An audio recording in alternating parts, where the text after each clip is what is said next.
जौनपुर पहुंची नेहा सिंह राठौड़ ने प्रदेश सरकार पर जमकर साधा निशाना। यूपी बिहार की मशहूर लोक गायिका नेहा सिंह राठौड़ अपनी गीत के जरिए कभी पहलवानों के समर्थन में तो कभी छात्रों, बेरोजगारों, किसानों के मुद्दों पर अपनी लोक गायिका के जरिए अपनी बात सरकार तक पहुंचाती हैं। शाहगंज के एक रेस्टोरेंट में मीडिया से बातचीत की। मीडिया ने जब यूपी के विकास के बारे में सवाल पूछा तो उन्होंने यूपी में इको गार्डन और लोक सेवा आयोग प्रयागराज के सामने धरना दे रहे छात्रों के बारे में याद दिला दी। प्रदेश की भाजपा सरकार पर जमकर हमला बोलते हुए नेहा ने कहा कि अभिव्यक्ति की आज़ादी का हनन किया जा रहा है, सच बोलने की आज़ादी छीनी जा रही है, मुकदमा दर्ज किया जा रहा है। आगे सवाल का जवाब देते हुए उन्होंने कहा, सवाल तो सत्ता से पूछा जाता है, लेकिन आज की सरकार बुरा मान जाती है।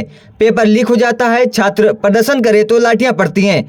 छात्रों के भविष्य के साथ खिलवाड़ किया जा रहा है। 6 महीने बाद पेपर होगा, उनका भविष्य क्या होगा? सरकार रोजगार देने की बड़ी बड़ी बातें करती है, तो ये छात्र बेरोजगार कहाँ से आ गए? यूपी में आगमन हुआ है, तो यूपी में कब आप जौनपुर में आई, कैसा लग रहा है? बहुत अच्छा लग रहा है। यूपी का विकास आपने देखा होगा, कैसा लग रहा होगा आप में? हाँ, यूपी का विकास अभी इको गार्डन में और लोक सेवा आयोग के सामने ज्यादा वो विकास जोर मार रहा है।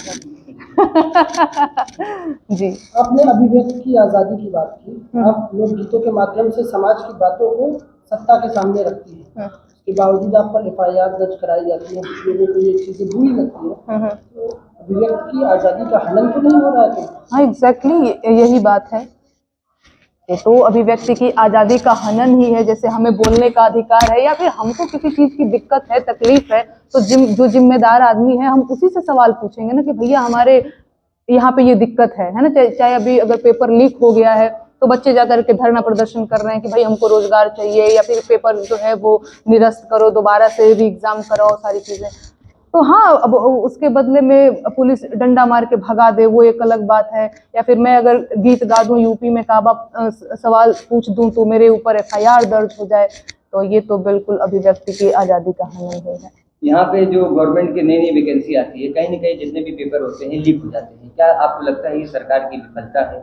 हाँ, तो मतलब इसमें किसकी विफलता मानी जाएगी? अभी कुछ ट्वीट हम पढ़ रहे थे कि अगला जो है पेपर 6 महीने बाद होगा। अभी RO वाला तो कुछ हुआ भी नहीं है। तो वही बात है कि 6 महीना बाद भी अगर आप कराते हैं तो बच्चों का इसमें क्या बेनिफिट होने वाला है ना? जो बच्चे किसान के बेटे हैं, मजदूर के बेटे हैं, गरीब के जो बेटे हैं, उन लोगों के लिए 1-1 रुपया बड़ी चीज़ है। उनको लग रहा था कि अभी इस वाली बहाली में वो भर्ती हो जाएंगे तो घर का जो है वो स्थिति सुधार लेंगे, लेकिन अभी 6 महीना उनको और धान गेहूँ बेच के उनके बाबू माई भेजेंगे कि नहीं भैया जाओ दिल्ली में पढ़ाई करो, इलाहाबाद में पढ़ाई करो। तो ये सारी चीज़ें हैं। तो ये विफलता करती है कि रोजगारी खत्म हो गई है, लोगों को रोजगार, बेरोजगारी खत्म हो गई, लोगों को रोजगार मिला।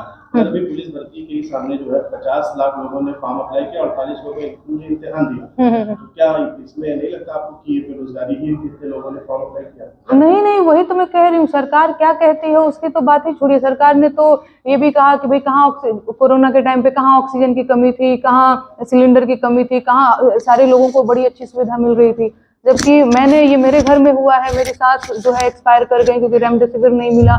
जिस हॉस्पिटल में वो एडमिट थी तो डॉक्टर ने बोला कि नहीं वेंटिलेटर मिल जाएगा, और लास्ट टाइम में वेंटिलेटर नहीं मिला, वो मर गई। तो ये तो सरकार कहती क्या है और जमीनी स्तर की सच्चाई क्या है वो आपको भी पता है। जब रोजगार इतना ही है तो बच्चे लोक सेवा आयोग के आगे और ये अभी इको गार्डन में भी जो बच्चे प्रदर्शन करे, तो फिर ये सब क्या है? तो रोजगार जैसी कोई बात नहीं है। आपकी कई गीत आई जो यूपी में काबा, एक आई, फिर 2 आई यूपी में काबा, तो अब आगे कोई ऐसी गीत आने वाली है?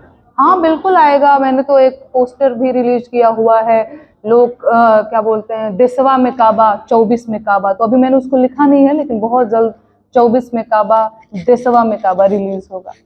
Thank you so much.